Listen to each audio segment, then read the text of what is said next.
Ahí está, ahí está. ¿Cómo les va? Pues muchos abrazos, muchos saludos, mucha salud, mucha alegría en este 6 de enero. No sé quién de ustedes tenga a los churumbeles ahí jugando. Yo sí tengo aquí en casa uno. Estaba muy contento con las 20,000 cosas que le dio su mamá. Son 7:10 de la tarde, noche del 6 de enero, ya de este 2022, perdón. 2022.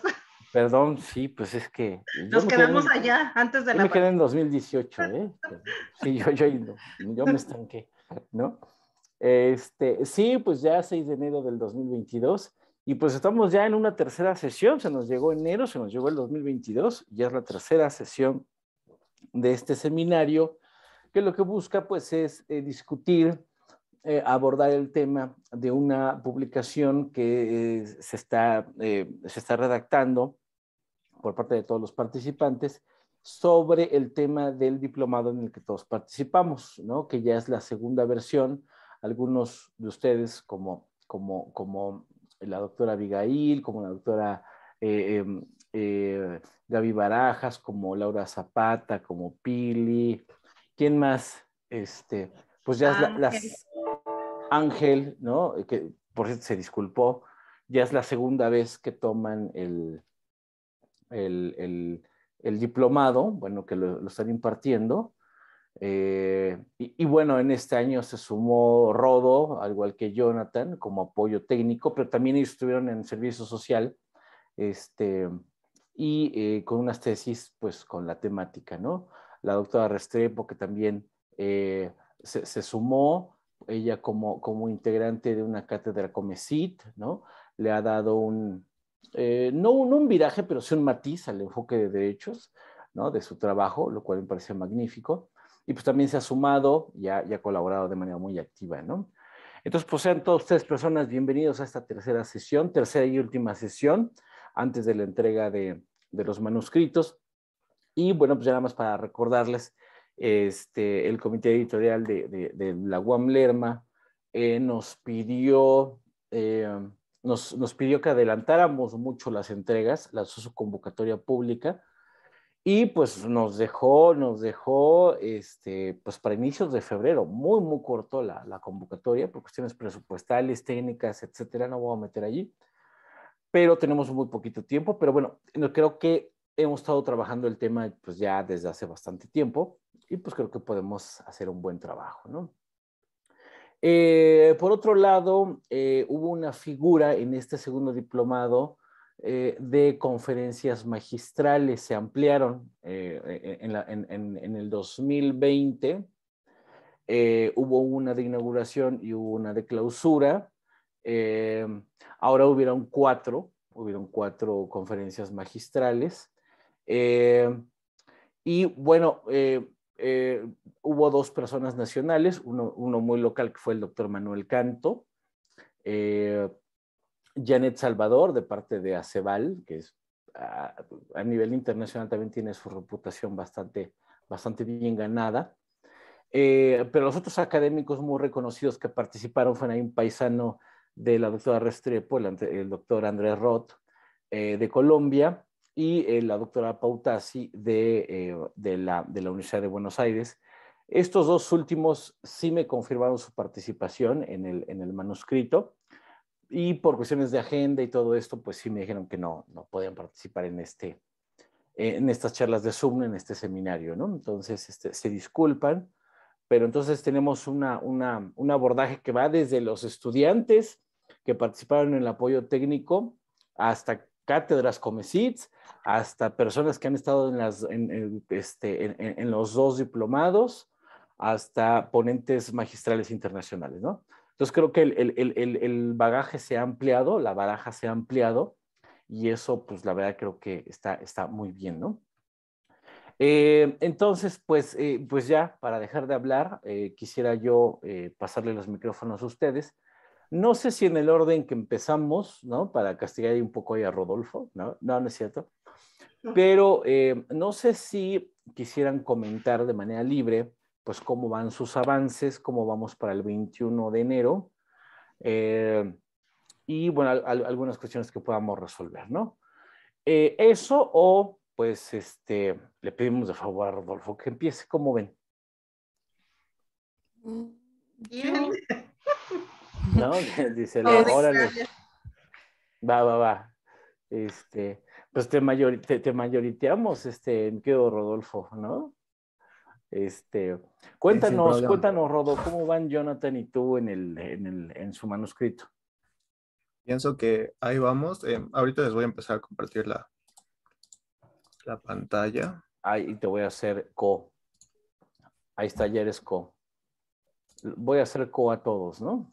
Anfitriones, por si quieren, pues compartir, ¿no? Sí, bueno, estábamos discutiendo lo del marco teórico. Bueno, que más que marco teórico es un marco conceptual. Y habíamos dejado algunos conceptos aquí en amarillo. Los señalamos como conceptos clave que los podemos cambiar. Es decir, podemos jugar con estos conceptos. Principalmente queremos ver si alguien de los abogados iban a hablar del derecho contra los derechos. Si no, pues ahí tenemos a Habermas, a Jiménez, que lo aborda específicamente en políticas públicas con enfoque de derechos, y pues a Bobbio, ¿no? Solamente hacemos esta separación de derechos contra derecho.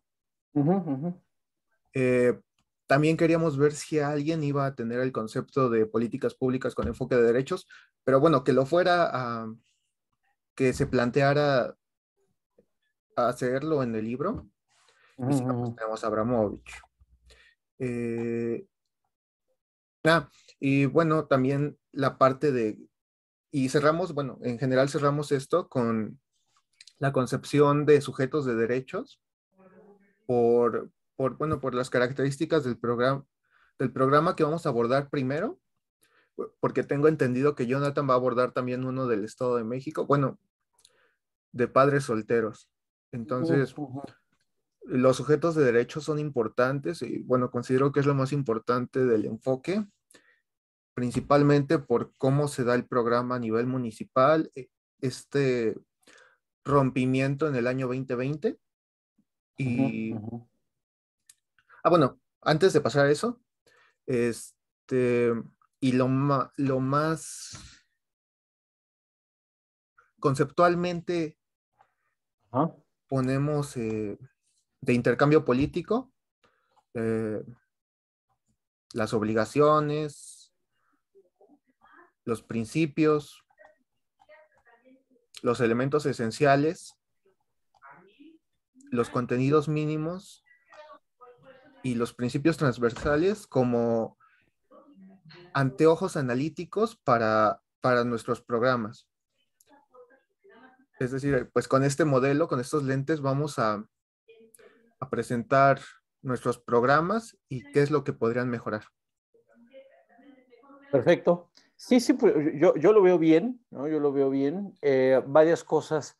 En el estudio introductorio, en la introducción, tendría que estar abordando el concepto de políticas públicas con enfoque de derechos, que si me permite la doctora Pili Berrios, aquí ya presente, pues ella ya lo había trabajado en el estudio introductorio que habíamos hecho para el libro de 2017 de Derechos y Políticas Públicas, ¿no? Entonces, ahí pues ya también lo pondríamos, ¿no? A lo mejor para que tu trabajo lo anclara, ¿no? Tal vez, ¿no? Pero sería ese, ¿no? Con algunos pequeños matices, ¿no? Lo otro es que justamente pues un poco el espíritu del trabajo es que se discuta no solamente teóricamente cuáles son los elementos, los meollos más importantes del concepto de políticas públicas con enfoque de derechos, sino cómo lo hemos visto en la práctica en el diplomado, ¿no? O sea, ¿qué vemos que le falta al servidor público y que nosotros como parte de la academia, como parte de como parte de una institución que imparte y produce conocimiento, si nosotros hemos tenido el suficiente conocimiento para decirles a estos servidores públicos que asisten al diplomado cómo cambiar las cosas, ¿no? Ahora, entiendo que no es una varita mágica, ¿no? Pero entonces, qué estamos dejando de hacer, qué tendríamos que hacer, o bien qué es lo que habríamos que hacer juntos, ¿no? Entonces yo creo que esto que comparte Rodolfo de su trabajo con Jonathan, pues creo que va por ahí, ¿no? Entonces, por supuesto que va a ser un abordaje con intensidad y solidez teórica, pero sobre todo de qué le falta a la enseñanza de la política pública con enfoque de derechos, y segundo, qué le falta a la práctica, qué le falta a la practicidad para hacer este enfoque una realidad más verificable, ¿no? Más marcos normativos, más financiamientos, más voluntad política. ¿Qué es lo que hace falta? Mayor profesionalización o más de todo, ¿no? Entonces, la verdad es que no es cualquier cosa, ¿no? Entonces, está padre, me gusta mucho. Pues muchas gracias, Rodo. Perfecto. Pues veo que ya tienes ahí cerca de 5,000 palabras, 19 cuartillas, pues yo creo que va bastante bien, ¿no? ¿Cómo ve, doctora Restrepo? ¿Usted nos comparte alguna reflexión, adelanto, vicisitudes? Sí, claro que sí. Voy a compartir. Adelante, adelante. De hecho, lo puse en el Drive que estamos manejando. Ok. Ok, pues le he dado un poco más, lo he tratado de sintonizar un poquito más con el enfoque de derechos humanos, ¿no? Respecto un poco a lo que platicamos la vez pasada con la retroalimentación. Entonces, un poquito es hablar, he estado escribiendo sobre cómo este incremento de ejercicios consultivos ha tenido como múltiples efectos en la gestión de las tensiones políticas, pero que pues representa una herramienta de la participación ciudadana, ¿no? Entonces ahí aterrizo la participación ciudadana pues como un derecho, ¿no? Vinculado a la voluntad popular. Eh, un poco la idea o en lo que he estado trabajando es, bueno, primero en hacer como una breve conceptualización de los mecanismos de democracia directa y sus tipologías, y también aterrizarlo con el artículo 21 de la Declaración Universal de los Derechos Humanos, un poco desagregando este artículo que habla pues, sobre, por ejemplo, la participación directa, ¿no? Aquí también en este artículo hay algunas observaciones que pienso desarrollar sobre, por ejemplo, esta como tensión entre la voluntad de la mayoría y los derechos de las minorías, ¿no? Que ahí hace alguna acotación también, pues, como el comité. También a la autodeterminación de los pueblos, ¿no? Entonces, un poco es desagregar este artículo 21 respecto a estos mecanismos, ¿no? Que eso me interesaba mucho hacerlo para que estuviera ahí. Y en un último como apartado, aterrizarlo al Estado de México, ¿no? Aquí quizás hablar un poquito de esta tipología que hablo en la conceptualización, ¿no? Que hablábamos que hay poquitos que se lleven desde abajo, ¿no? Que se activen desde abajo, y quizás aquí aterrizarlo o introducir a la discusión los que se han hecho, las consultas que se han hecho en temas de agua o medio ambiente como forma de participación y autodeterminación, ¿no? Esto todavía como que no sé si me haga si nos haga muy extenso el apartado o el capítulo, pero bueno, esta es un poco la idea. Llevo, creo que son 12 páginas. 11 páginas, me falta introducir como algunas observaciones, ¿no? Respecto al análisis de los artículos, pero bueno, pues en general como ahí va el documento y ya está como gran parte de la estructura. Es más bien como desarrollar algunos puntos que creo que para el 21 estarían atendidos en su totalidad. Sí, sí. Y aparte, que pues es un documento que has estado trabajando como parte de tus comprobantes en las cátedras Comecit, ¿no? Entonces creo que, y aparte pues también yo falta que le meta ahí un poco de, de, de bagaje o de holgura en algunos otros temas, ¿no? Entonces yo creo que sí, estaría a tiempo, ¿no? Entonces yo también ahí faltaría yo incorporar algunos elementos, ¿no? Eh, muy bien, muchas gracias, doctor Restrepo. Pili, ¿levantaste la mano? Adelante, coméntanos. Sí, Carlos, pues buenas noches a todas y todos. Creo que es la primera vez que asisto a las sesiones, lo cual me disculpo, ¿no?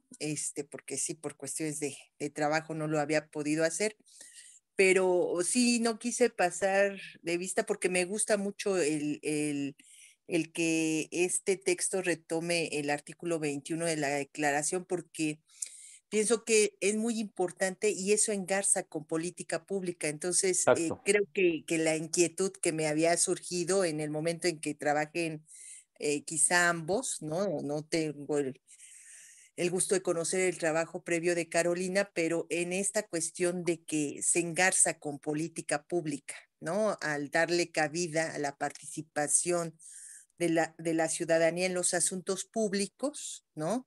Ahí viene como el anclaje con las políticas públicas y yo creo que con el conjunto de los artículos. Entonces, ahí está, yo diría, mucho el fundamento también en términos de derechos humanos, el engarce entre derechos humanos y política pública, ¿no?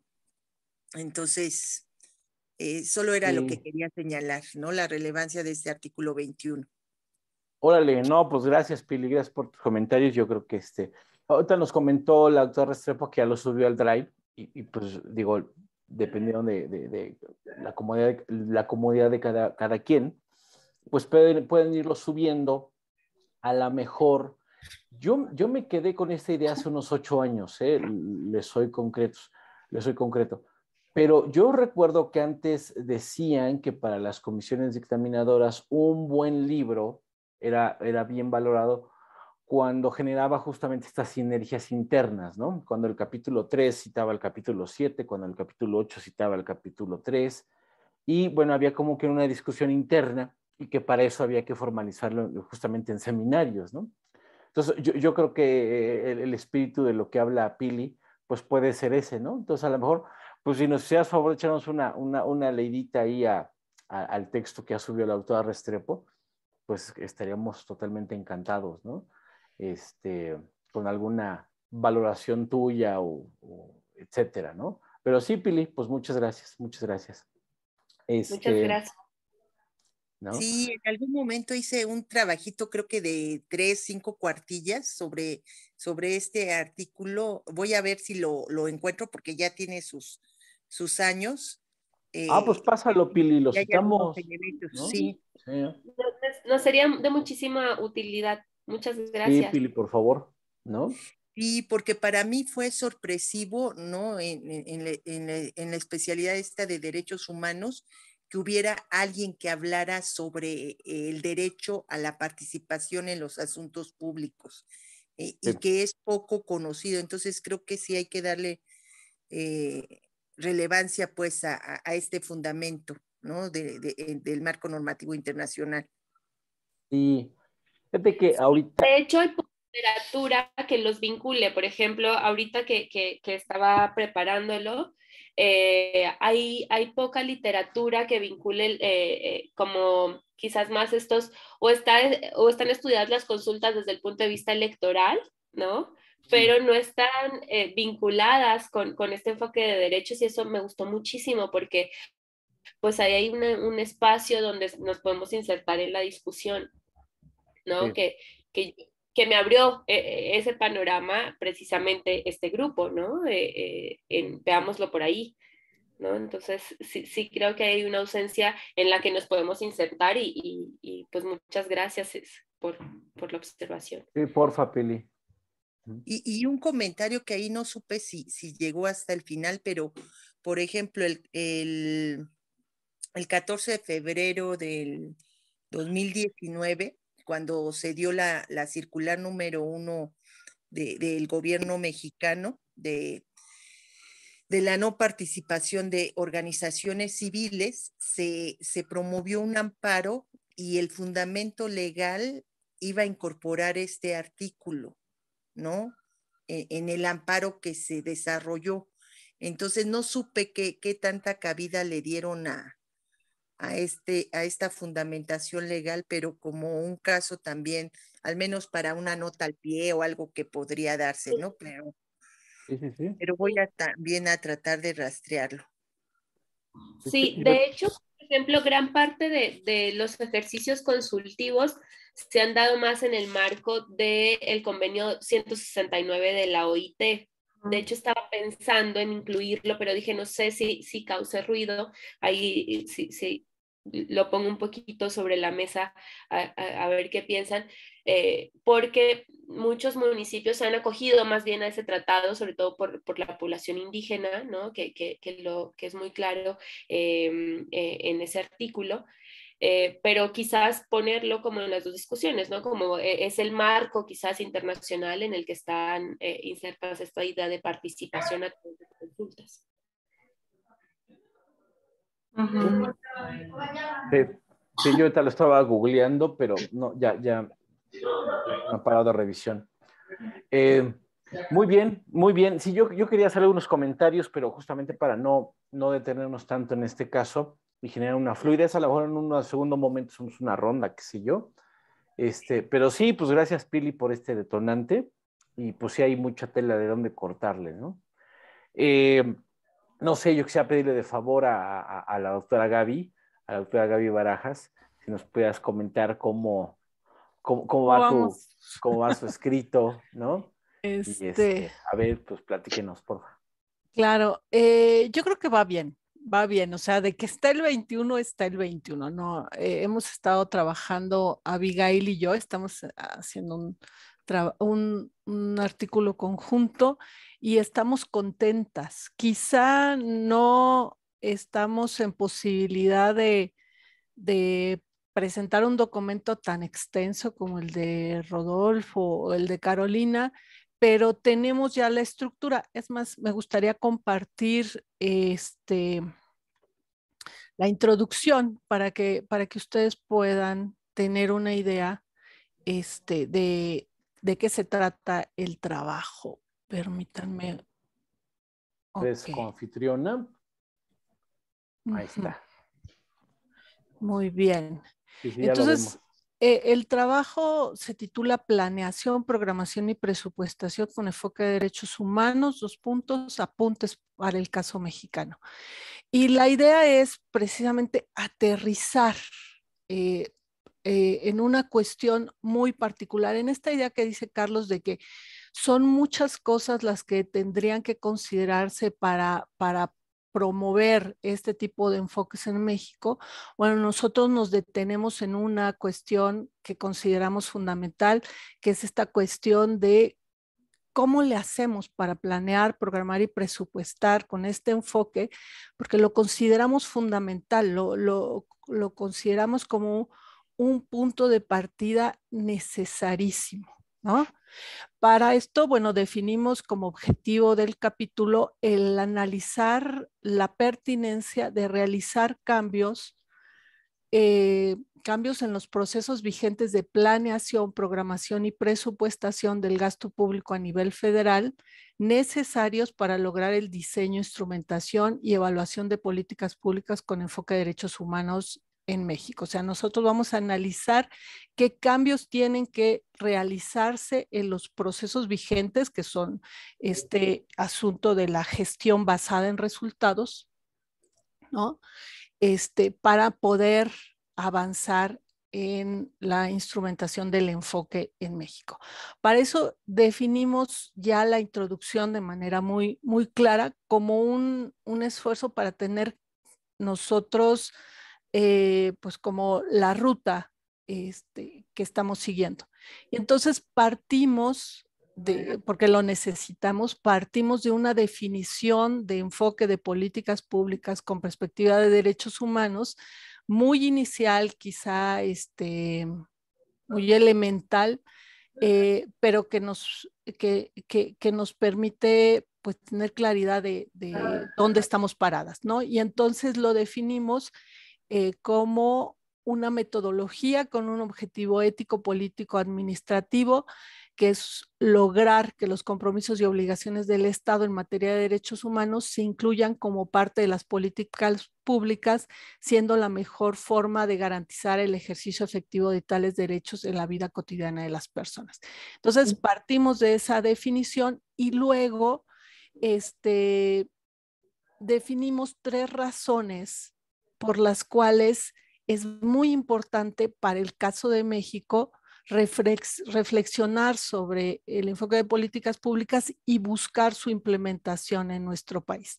La primera razón es que la Constitución lo establece. O sea, el artículo primero constitucional en sentido estricto mandata la instrumentación del enfoque de políticas públicas en nuestro país, en tanto que establece que, bueno, que todo el que hace, todas las autoridades en el ámbito de sus competencias tienen que, bueno, ya lo sabemos, ¿no?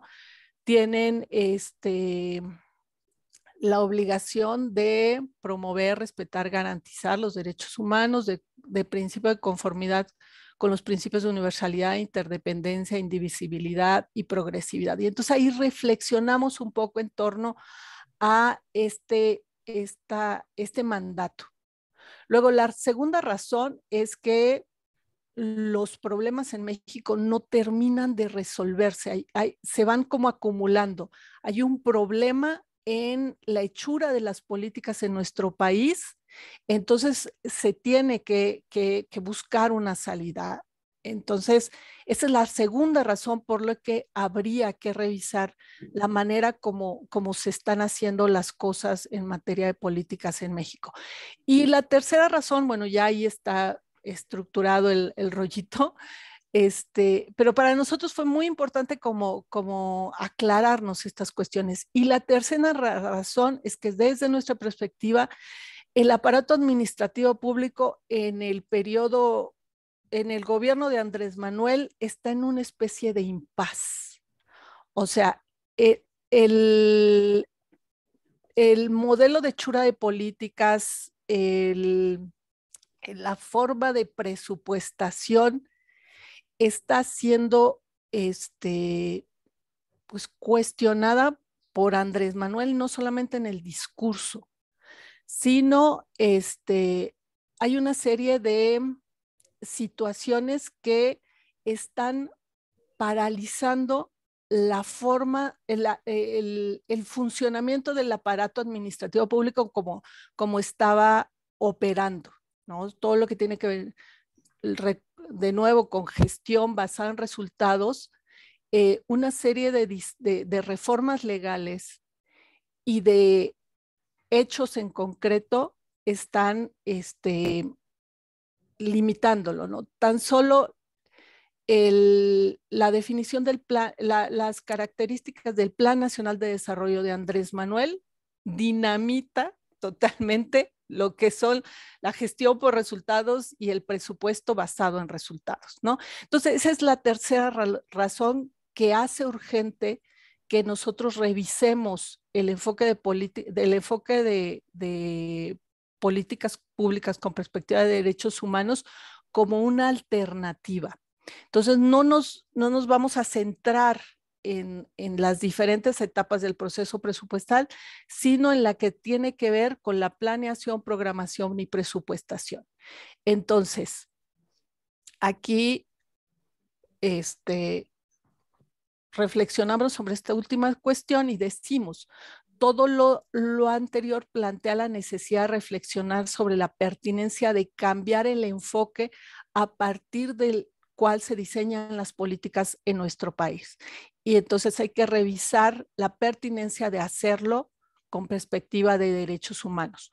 Utilizamos el análisis del proceso presupuestal y nos centramos en una etapa, la que tiene que ver con la planeación, programación y presupuestación a nivel federal. Y entonces, el objetivo es el que ya había yo mencionado y cómo abordamos este análisis. A partir de 3 apartados. En el primero, yo describo cómo está operando la gestión por resultados y el presupuesto basado en resultados en este momento en el país, en específico lo que tiene que ver con planeación, programación y presupuestación.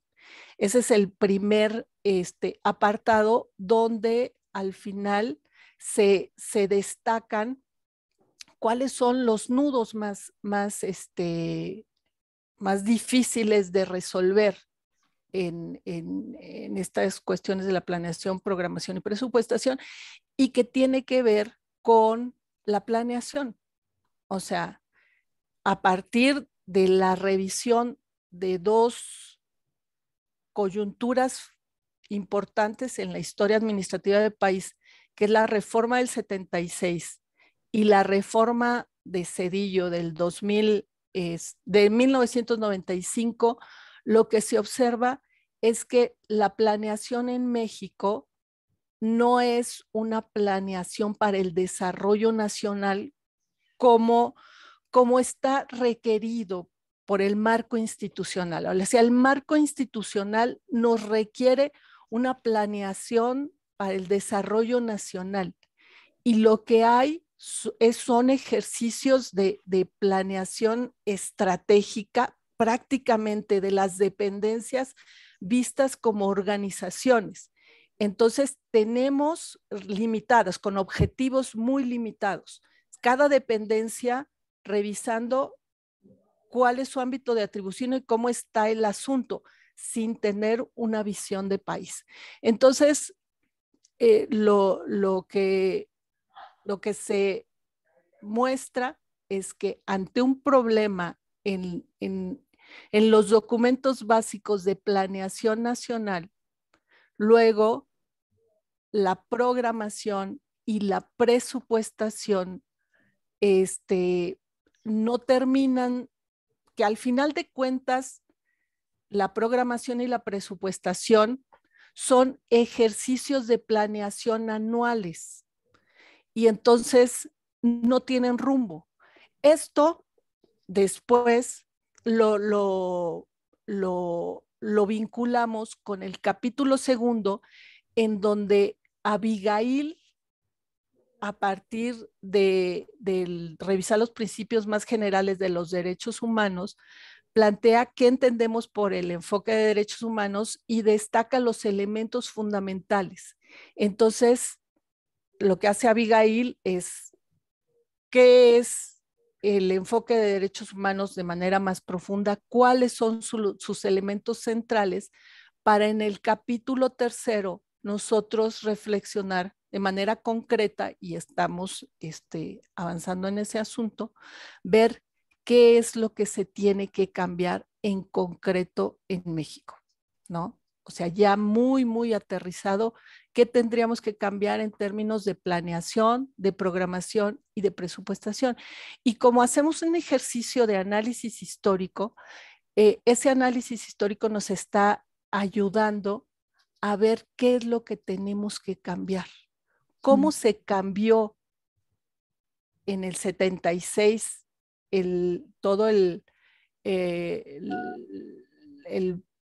la manera de presupuestación, todas las técnicas de presupuestación, cómo se cambió en el 76, cómo se cambió en el 95 y cómo tendríamos que cambiarlo en el siglo XXI, ¿no? ¿Qué cambios a nivel de la planeación?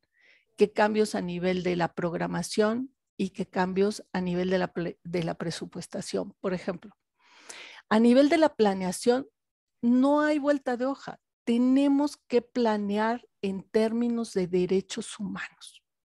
O sea, no se puede seguir haciendo un ejercicio de planeación a partir de cuestiones sectoriales.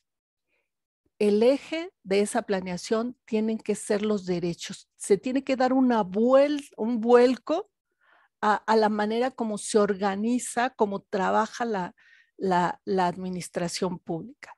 En el tema de programación, tiene que haber una nueva clasificación del gasto. No hay vuelta de hoja, pero un cambio radical que nos permita definir objetivos vinculados con los derechos humanos. Eso fue lo que se hizo en el 76, eso fue la gran lección del 95 y eso tendría que ser la ruta de la reforma en el caso de México, ¿no? O sea, tiene que haber un cambio en todo lo que tiene que ver o en muchas cuestiones que tiene que ver con la clasificación presupuestal y eso nos va a permitir entonces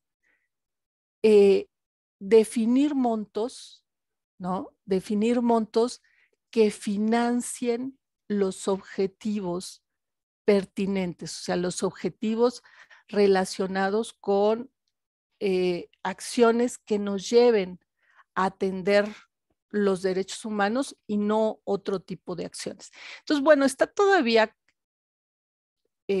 trabajándose, pero creo que de manera natural estos 3 capítulos nos van a permitir hacer propuestas muy concretas en términos de qué cambios hay que hacer a nivel macro, porque además es eso.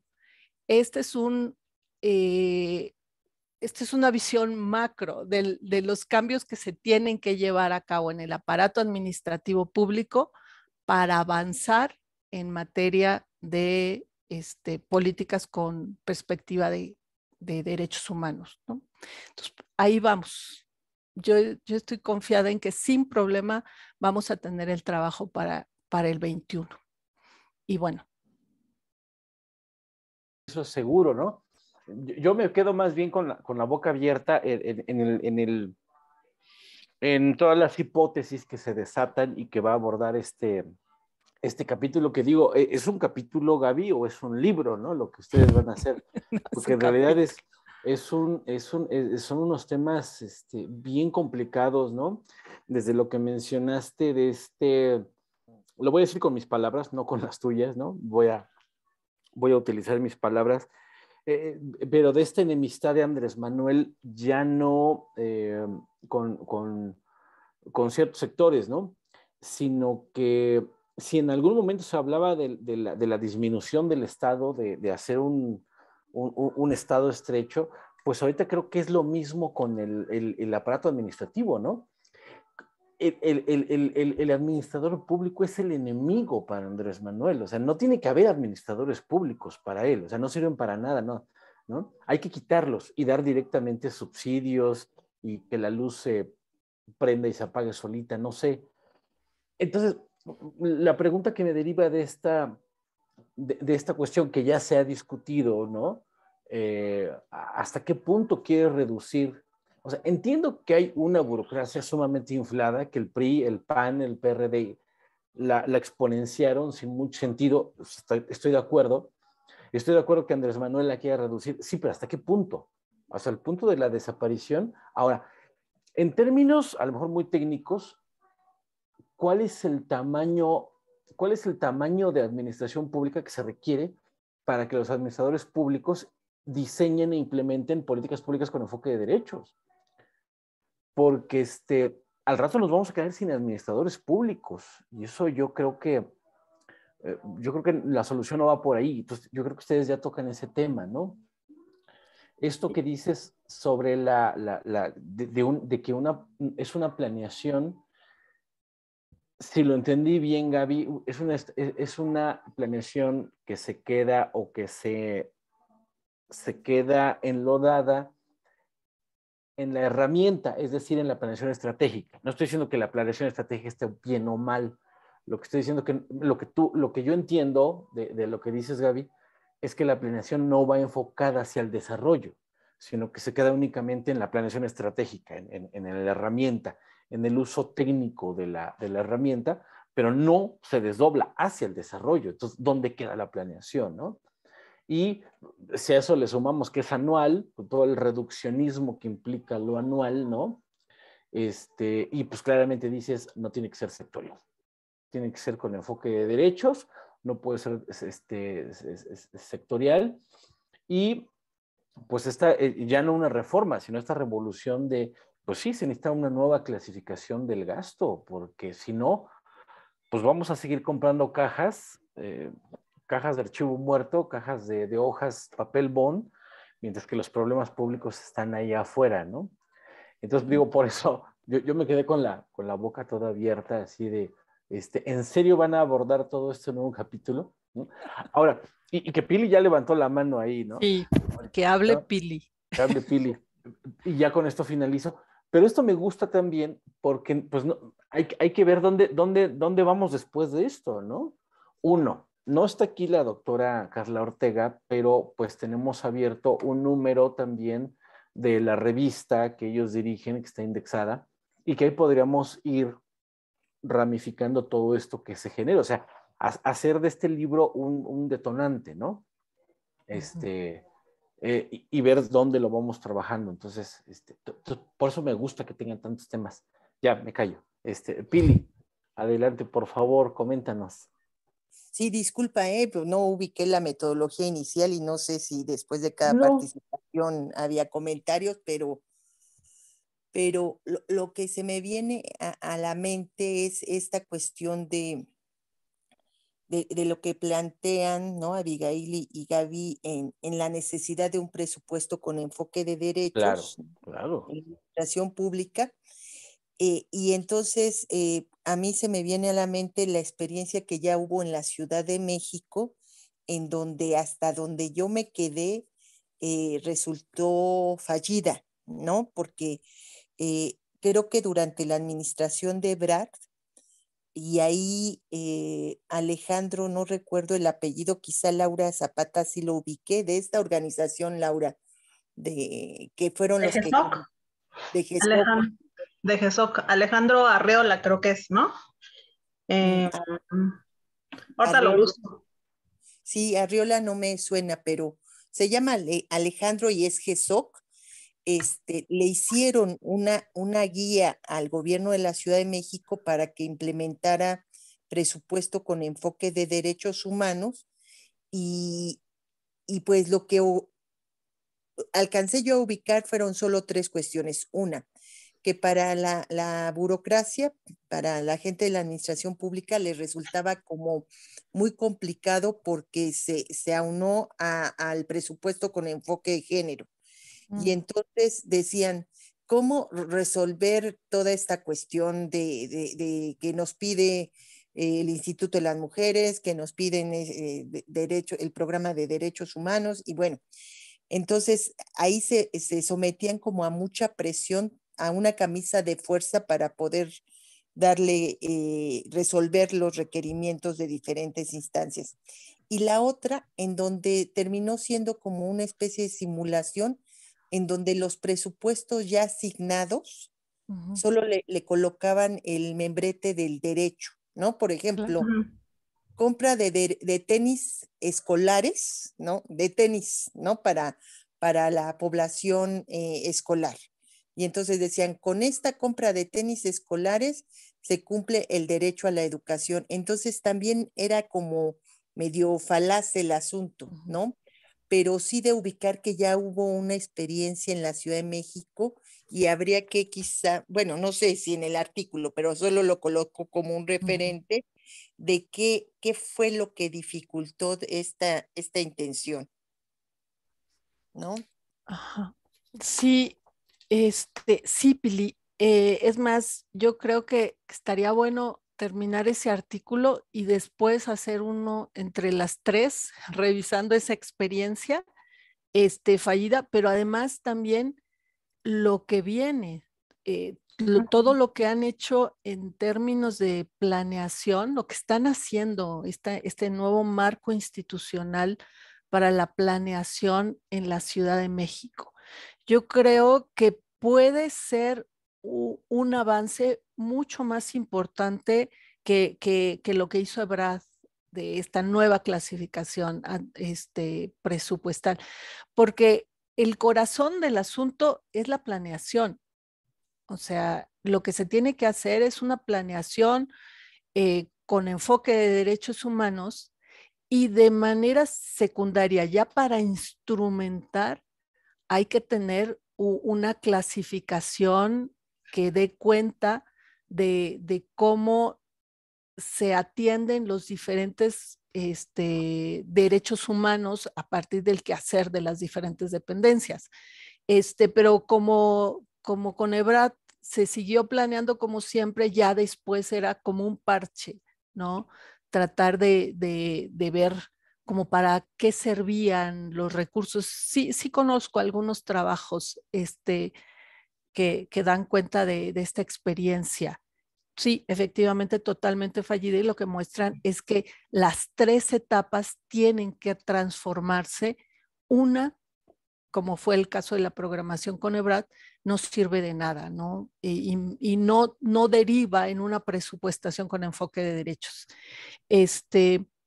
Entonces sí, igual ya le echas un ojo al trabajo y se abren, como dicen Carlos, nuevas líneas de investigación, ¿no? Ahora, en relación con las preguntas, las ideas que comentaba Carlos sobre la visión de Andrés Manuel de la su visión de la administración pública, sí es verdaderamente grave. Ningún neoliberal en sus mejores sueños, en sus sueños más guajiros, hubiera pensado en este mecanismo para desmontar, para reducir la intervención del Estado. Es verdaderamente gravísimo porque estamos perdiendo capacidades administrativas. Ahora, yo creo que la pregunta no es de qué tamaño tiene que ser el aparato administrativo público, sino del tamaño que sea, se tiene que plantear que tiene que ser eficiente y que el gasto se tiene que ejercer de manera adecuada, se tiene que gastar bien todos los pesos.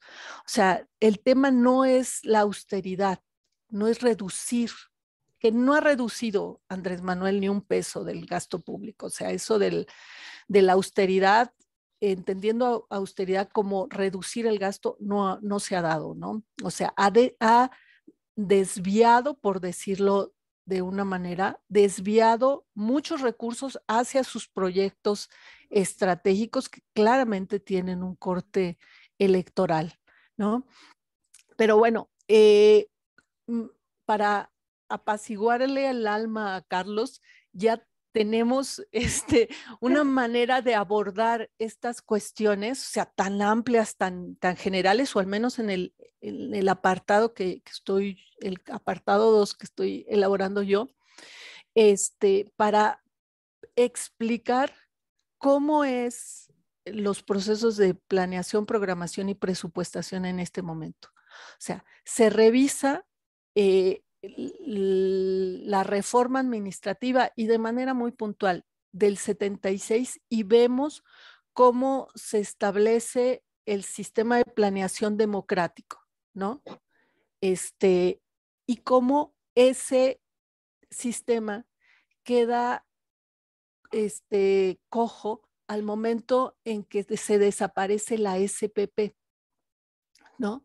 Entonces se presentan una serie de problemas que luego en la reforma de 1995 de Zedillo se busca resolver al promover la gestión para resultados y el presupuesto basado en resultados. Entonces, esa nueva reforma, en lugar de resolver el problema que teníamos previo, porque mantiene el marco institucional se mantiene y solamente se llevan a cabo una serie de pequeños cambios.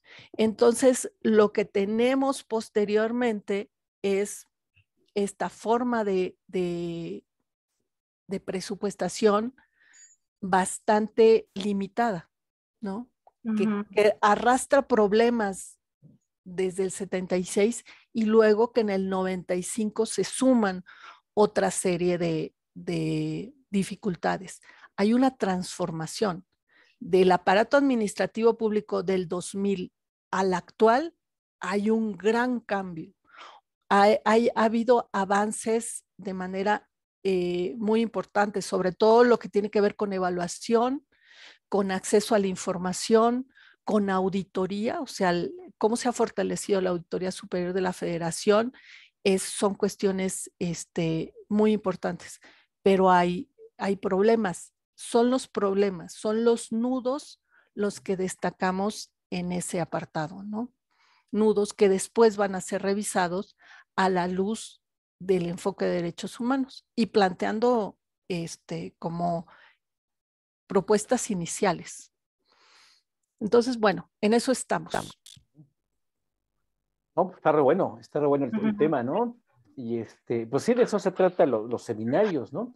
Y ya Lau nos hizo favor de poner este cuadernillo a propósito de la Indesol, es un cuadernillo de la Indesol, y nos comparte un segundo documento. Yo ahí ponía puse en el chat, pues le pedía de favor a Rodo, ¿no? Si nos podía ayudar a subirlo al Sotero, ¿no? O al Drive, ¿no? Que sea rápido. Yo le estaba echando ahorita aquí un ojo y pues en realidad, sí, bueno, era adaptar la matriz de marco lógico en el marco de la política pública de estos anteproyectos, ¿no? De egresos, ¿no? Pero bueno, hay que echarle un ojo, está interesante, ¿no? Sí, es que, a ver, déjenme ver el título. La presupuestación basada en resultados tiene una lógica diferente, muy distinta, es más, opuesta a la del enfoque de derechos humanos. No se pueden complementar. Pero lo voy a revisar. Mil gracias, Sí. Laura, Pili, No, pues, Carlos, todos. Pues qué buen todas. tema aquí ya sacó. Pues vamos a ver cómo lo sacamos. Yo sí creo que bien, ¿eh? Que yo sí me sumaría a los que piensan de que los PBR, las matrices de marco lógicos, no, simplemente son dos esquemas distintos que no, por más que los adaptemos, por más que les cambiemos piezas, no van a garantizar derechos nunca. O sea, hay que tener un nuevo estilo de gestión totalmente distinto, ¿no? Sí, No es sé, más, yo creo que la matriz de marco lógico ni siquiera son para políticas públicas así tradicionales, son para proyectos. Originalmente son definidos para proyectos específicos. Entonces, fue así como un brinco en el aire para adaptarlos a políticas. Sí, son muy limitados. Sí, sirven siempre y cuando el problema a resolver sea muy, muy lineal, muy simplificado, y ahí sí sirve, permite dar organización y eso, pero ya este tipo de problemas y ya llevarlo a la política, sí, yo creo que pues es un salto ahí al vacío, ¿no? Pero pues esto es lo que hay que escribir, ¿no? Porque pues sí todavía hay mucha apología a la matriz de marco lógico, ¿no? Muchísima. O sea, los temarios de las licenciaturas, maestrías y doctorados, la mitad es cómo hacer matriz de marco lógico, ¿no? O sea, son los propios profesores los que están defendiendo eso, ¿no? En fin, es otro tema. Sí. Pero bueno, no, pues gracias, Gaby, gracias por todo este bagaje, ¿no? Y pues ahí vamos también, ¿no? Pues muchas gracias y pues también ahí a Lau por todo lo que puso en el chat, ¿no? Lau, pues no sé, coméntanos tú cómo vas. No sé si vas a hacer tu trabajo colaborativamente con Pili, no sé, y ahí ya no me... Sí. Pero si nos quieren comentar, ¿no? A ver, yo pues, dejo de compartir, perdón. Sí. A ver. Ahí está. Y sí puedes compartir, ¿verdad, Lau? Sí, puedo. Voz, ¿verdad? Sí, ya. En lugar de compartir, estaba concluyendo la sesión. Ándale. Sí, pues es que la rosca, nos faltó una rosca aquí, ¿no? A virtual, ¿no? Y ver quién le tocan los tamales el 2. A ver. Muy bien, ya vemos. Okay. Bueno, pues estamos trabajando Pilar y yo en una propuesta para la operacionalización del enfoque de derechos humanos en las políticas públicas, ¿no? Porque hay diversas metodologías. Y también como que pues como que hay una inquietud de ofrecer como algunas definiciones, algunos conceptos pues muy claros sobre de qué se trata el enfoque de derechos humanos, cuál es su utilidad, ¿no? Y por eso es que este documento como que está ordenado, uno, o sea, planteando la problemática, ¿no? Esto que tú mencionabas, Carlos, sobre que hay muchas limitaciones para operacionalizar el enfoque, ¿no? De carácter político, que yo creo que en realidad son las que detienen mucho la operacionalización, pero también hay una parte técnica, ¿no? Y hay una parte técnica porque lo que hemos observado es que los funcionarios y las funcionarias, incluso los que tienen la mejor intención de hacerlo, no saben cómo incorporarlo. Y entonces termina siendo un pegote de la acción con un derecho, ¿no? Entonces, entrega de pavos para garantizar el derecho a la alimentación, ¿no? Sí. Y cosas de ese estilo, ¿no? Y entonces, a pesar de que este es un enfoque que viene desde los 90s, pues ha sido como muy complejo llegar a su operacionalización, y yo creo que del 2000 para acá como que se escribieron o se hicieron varias propuestas de cómo operacionalizarlo, pero la verdad es que tampoco tenemos muchas experiencias de quienes lo han hecho exitosamente, ¿no? Entonces empezamos como con, pues, ¿qué es el enfoque de derechos humanos? Más allá incluso porque ya algunas instancias, sobre todo creo que las instancias públicas han tratado de ahondar en ello, porque la de Abramovich, la inicial, ¿no? Que fue uno de los primeros, ¿no? En español, señalaba que el enfoque de derechos humanos tenía que ver sobre todo con el cumplimiento de los estándares internacionales. Y en realidad ahora, pues no solamente es eso, sino son los internacionales, los nacionales y los locales. En el caso de México, no está de manera expresa el principio pro persona, pero sí aparece esta obligación de que los tratados internacionales y cualquier normatividad interna pues tienen el mismo valor en la medida en que garanticen, y bueno, y más bien, y la selección de la norma tendría que corresponder a aquella norma que garantice más la protección de las personas, ¿no? Entonces, en ese sentido, tenemos un conjunto de instrumentos internacionales, nacionales y locales que pueden y que contienen estas obligaciones y estos estándares para cumplir. Entonces, pues empezamos ahí con las definiciones de qué es el enfoque de derechos humanos. Luego vamos con lo de que, pues, cuál es el objetivo de incorporar el enfoque de derechos humanos. Se hace una propuesta y yo creo que ahí habría que darles el valor al movimiento feminista, ¿no? Que desarrolló una metodología en la que hace una analogía que son, que ver con perspectiva de género es como si tuviéramos unos lentes, ¿no? Y entonces lo mismo pasa con el enfoque de derechos humanos.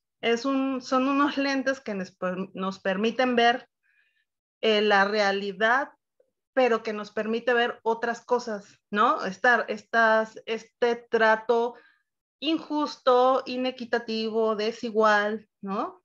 Y que además atraviesa ese trato inequitativo y desigual porque es justo el Estado quien se encarga de que sea así a través de sus políticas. Entonces, sí es como ver esta herramienta como unos lentes que nos permiten hacer una crítica al interior del gobierno para hacer las cosas de otra manera, ¿no? Y también señalar que, bueno, que si queremos utilizar esta herramienta, pues tenemos que saber que existen un conjunto de estándares, o, bueno, antes de llegar a los estándares, señalaría que para dar cumplimiento a los derechos, pues tenemos que cumplir con las obligaciones tanto positivas como negativas, ¿no? En el caso del Estado. Y esas obligaciones, ¿dónde las podemos encontrar? Pues en todo el andamiaje normativo internacional, nacional, local, ¿no? Entonces, que sea como muy claro esa parte de a dónde puede ir alguien, a dónde puede ir un funcionario, una funcionaria, o una persona, o una persona que quiera hacer exigibles sus derechos, pues al corpus juris de los derechos humanos, ¿no? Y luego, bueno, pues ahí continuamos con cuál es la importancia del enfoque de derechos humanos, algunas definiciones. En la segunda parte, la idea es como identificar que hay distintas metodologías, ¿no? Y creo que la más conocida en nuestro país es la que desarrolló Vázquez y Serrano, ¿no? Sobre el desempaque de derechos humanos, que está fundamentada en la de Abramovich, que a su vez está fundamentada en otros más, pero pues también tenemos a Sánchez, tenemos a Abramovich y tenemos a Gendel, ¿no? Que tratan como de decirnos cuáles son esas obligaciones, cuáles son los principios transversales, cuáles son los contenidos esenciales.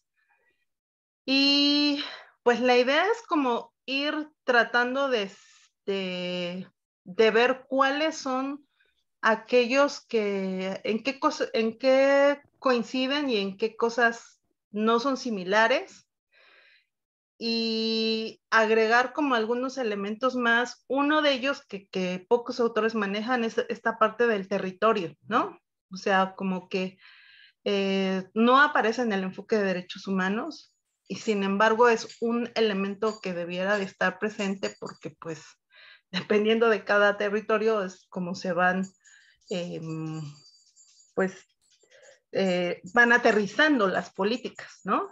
Porque ahí pues se dan un conjunto de relaciones sociales que terminan haciendo que una política pues sea más efectiva o menos efectiva, ¿no? Y entonces eso es como lo que se pretende hacer en este documento. Apenas vamos en la primera parte, pero pues ya estamos trabajando en eso, Pilar y yo. Entonces, igual que Gaby y que Abigail, juramos que si lo tendremos hasta el día 21. No, sí, yo lo sé, no, y no lo dudo, tampoco no lo dudo, ¿no? Al contrario, me quedo más bien con estas hipótesis que se van abriendo, ¿no? Como que estas vetas de investigación, que no sé también quién más las esté abordando, pero bueno, pues son bastante innovadoras. Y yo lo que te quería preguntar a Lau y a Pili es justamente, yo no he visto, la verdad es que yo no he visto literatura que diga si el enfoque, la perspectiva de género se echó al hombro al enfoque de derechos. Y eso fue totalmente benéfico para el enfoque de derechos o lo limitó, ¿no? Entonces, primero saber si el enfoque de derechos, las feministas se lo echaron al hombro a través de la perspectiva de género. ¿Y qué se ganó y qué se perdió con eso? Entonces, yo creo que ahí es una beta de análisis que no se ha escrito, y pues qué podríamos aprender de, ¿no?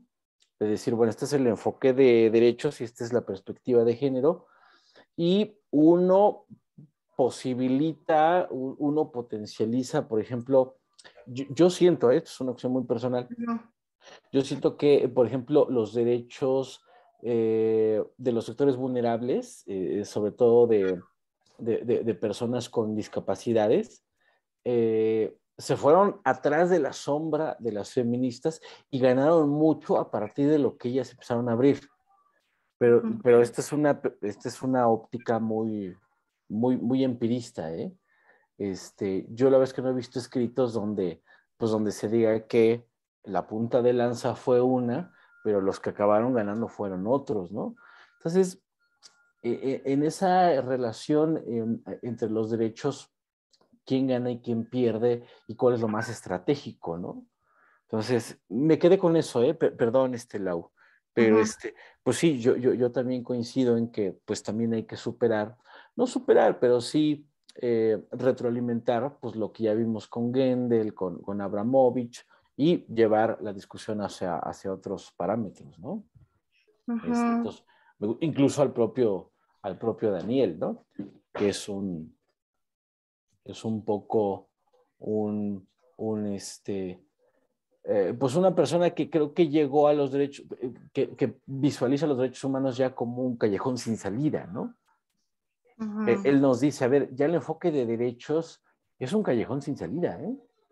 Entonces, no sé si tenga toda la razón o si desde la política pública podamos justamente criticar ese callejón sin salida.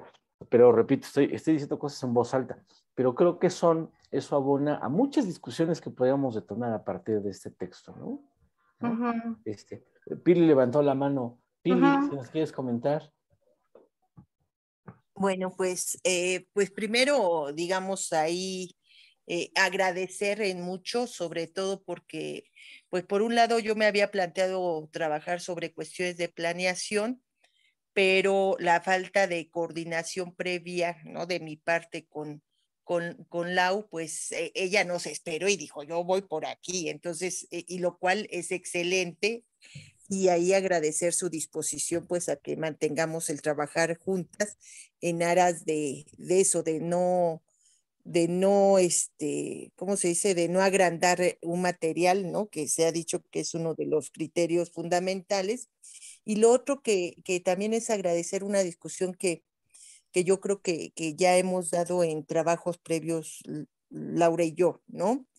Eh, y que coloco, por ejemplo, algo que quizá vamos a discutir, serían dos cuestiones, ¿no? Una que yo creo que más que esto de incorporar el enfoque de derechos humanos, yo con lo que hicimos también en el Evalúa, pues lo que ubico es que hay que apostarle más a un método constructivista, ¿no?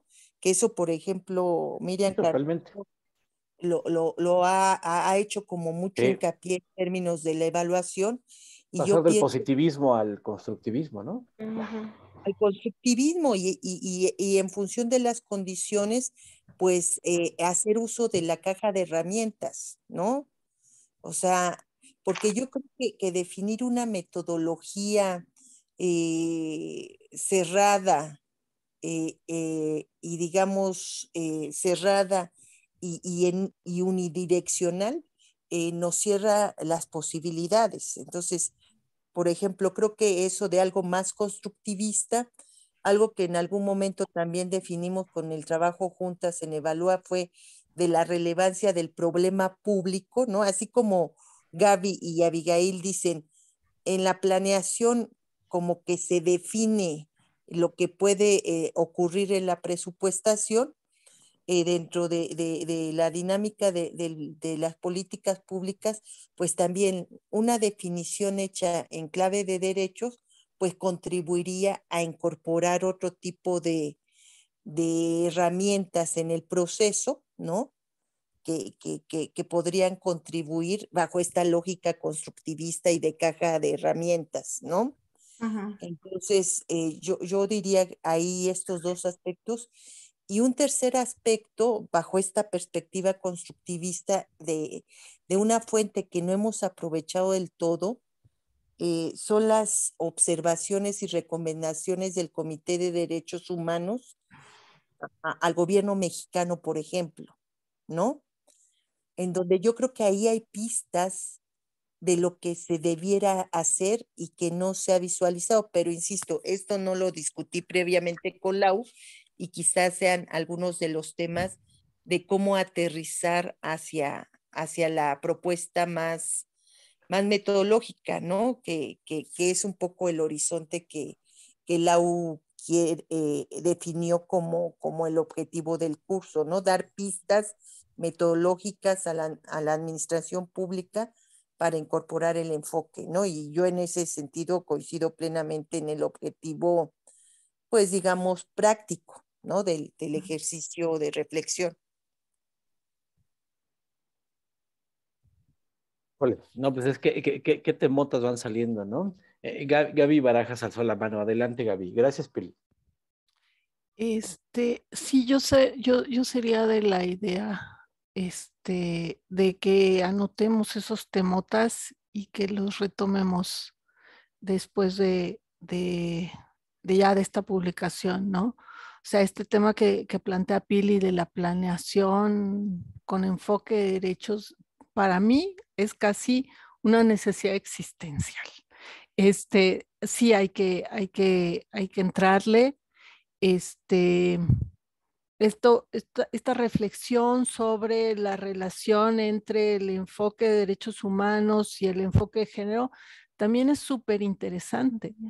Yo, por ejemplo, pienso que el enfoque de género avanzó porque estaba acompañado de un movimiento de mujeres. O sea, tenía una punta de lanza que iba abriendo brecha, ¿no? Entonces,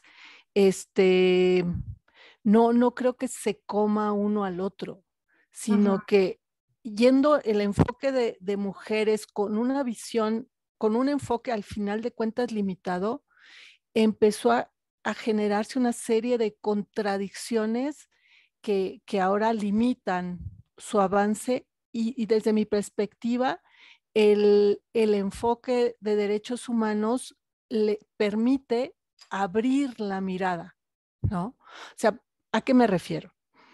El enfoque de derechos humanos, el enfoque de género, perdón, en un punto, al centrarse demasiado en que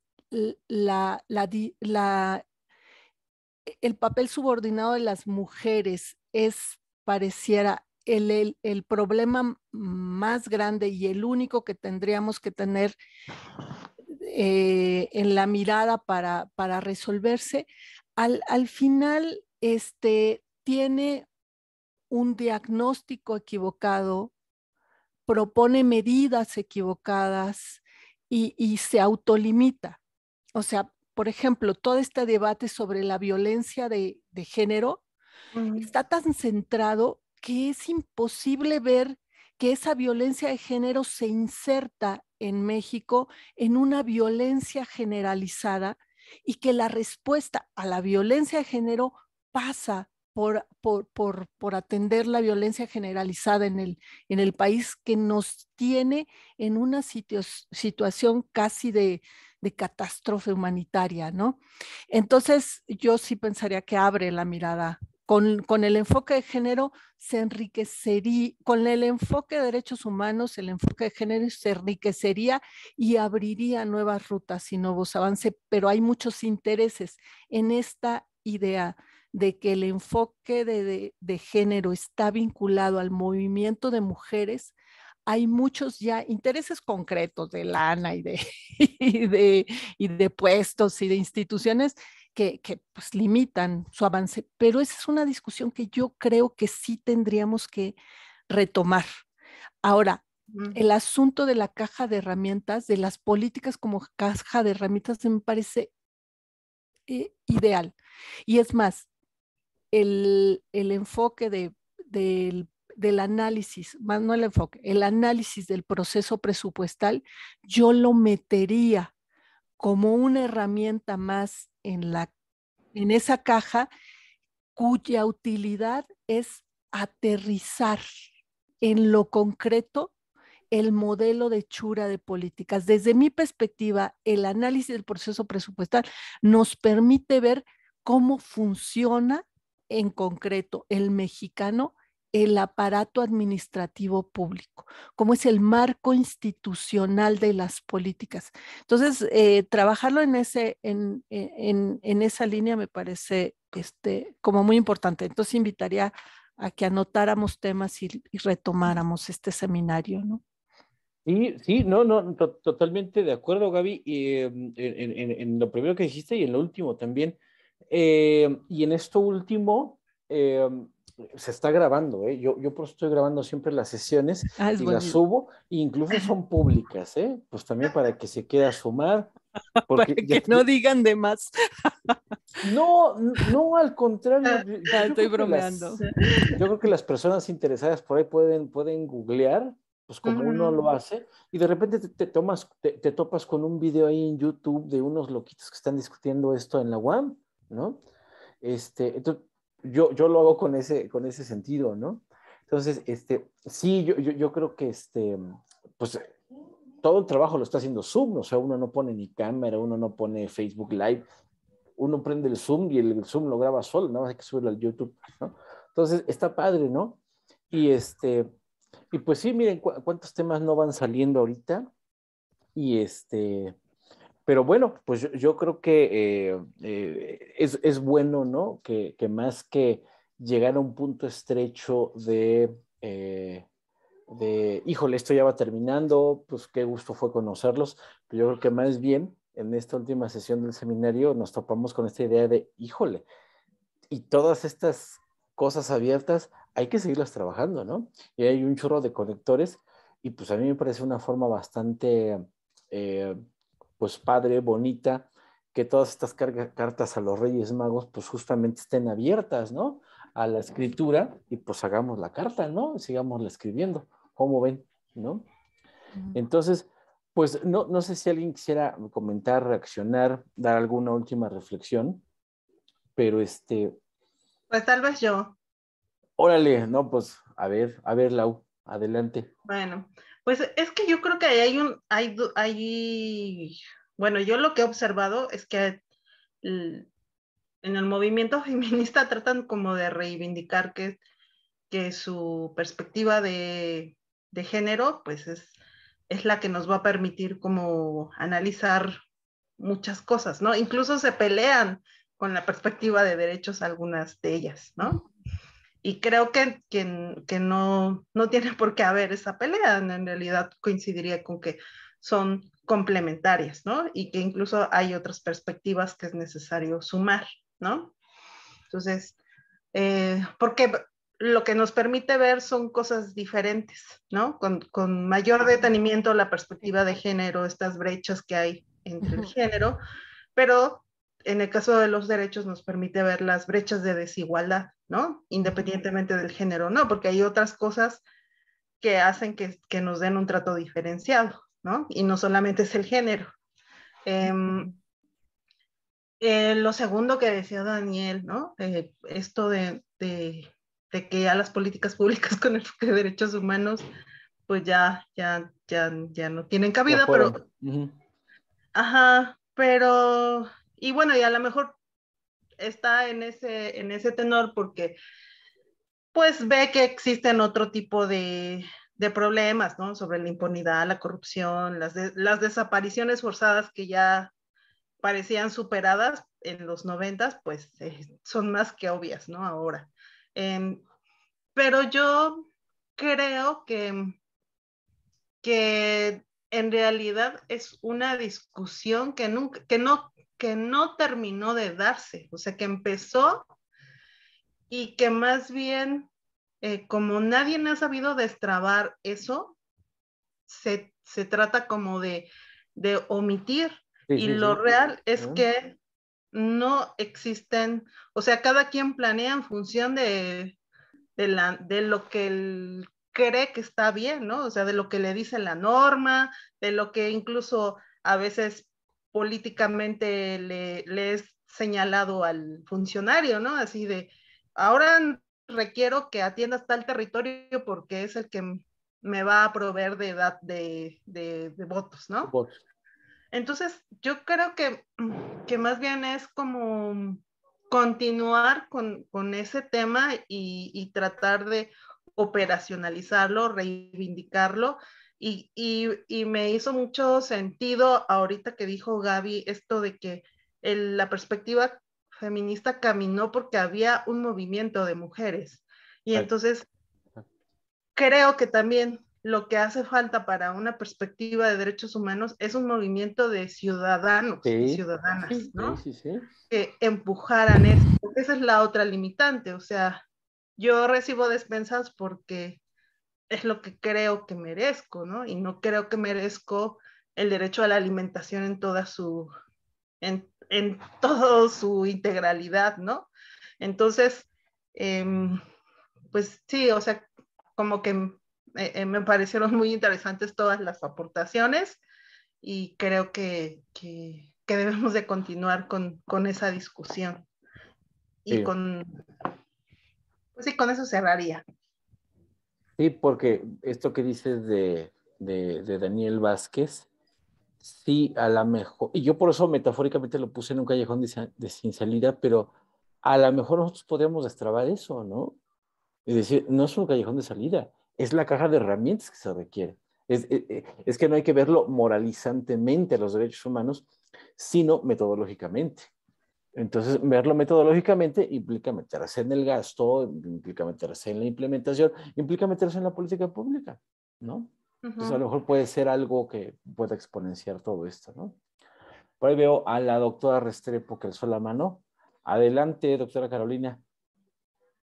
Sí, quería hacer un comentario ahorita que escuchaba a Laura, que creo que ahí la teoría, por ejemplo, la interseccionalidad, podemos meter muchas cosas, ¿no? Porque ahí habla de que distintos grupos que son discriminados están conectados, ¿no? Desde esta idea del feminismo interseccional, ¿no? Entonces, creo que ahí entran estas discusiones incluso de etnia, de clase social, ¿no? Donde se dan estos distintos elementos de discriminación que quizás se pueden entender desde este feminismo que abre estas múltiples dimensiones, que creo que ahí sería interesante que se explorara. Sí. Ahí salen un chorro de cosas, ¿no? Y eso en la parte, por ejemplo, del género, ¿no? Pero si nos vamos a otro tipo de derechos, yo creo que a lo mejor no tan desarrollados, pero había muchas discusiones, ¿no? Otra de lo que decía Laura del derecho a la alimentación, en fin, hay un chorro de cosas. Pues vamos a hacerlo, ¿no? Vamos a hacerlo y pues ahorita, pues cerrar este seminario, esta tercera sesión, digamos, con este producto muy concreto, ¿no? Un resultado medido en un producto muy concreto, con 3 sesiones grabadas. También, ¿por qué no vamos a hacerle ruido? Yo me comprometo a que podamos gestionar pues ahí la parte formal, ¿no? De las constancias y eso, y sigamos la discusión y apretémosle ahí la marcha al CIEPS, para que podamos hacer otro diplomado, ¿no? Y van saliendo cosas, ¿no?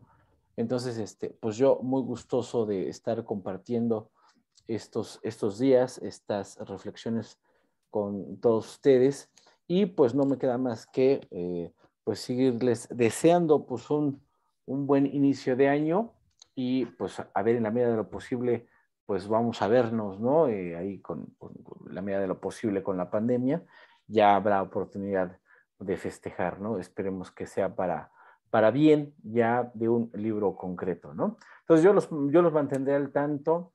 Ahí vamos a subirles estas referencias que me hizo favor Laura de comentar ahí al Sotero y al Drive. Y pues vamos discutiendo en el Drive, ¿cómo ven? ¿No? Y ahí seguimos, cerramos esto y vemos cómo lo detonamos, ¿no? Pues muchísimas gracias. Pues les mando un abrazo y nos vemos pronto. Gracias a ti, Carlos. Pues muy feliz año a todas, a todos. Gracias. Igualmente. Y en un Buenas ratito les subo la grabación, ¿eh? Adiós. Sí, bye. Adiós, bye. chao. Feliz Cuídense, Rosca, bye. No la debemos. Sí.